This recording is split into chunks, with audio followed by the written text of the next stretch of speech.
Hello friends, welcome to TrendTechGuide. Today I will show you how to cut out an image in Canva. So first of all, head on to Canva from your favorite browser. In my case, I am using Google Chrome.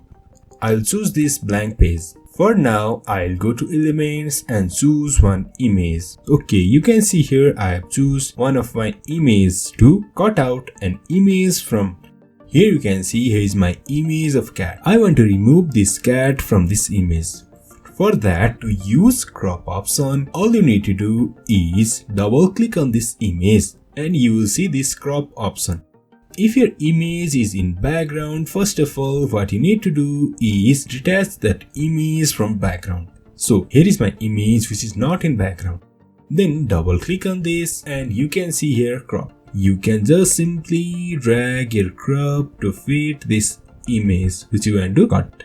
Then hit enter. Over here you can see our image is cropped. Now all we need to do is click on this image and go to edit photo. Over here you can find BG remover. Click on this and within few time we can see we have cut our image out from background.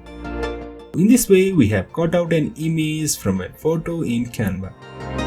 So if you find this helpful, please like, share and subscribe.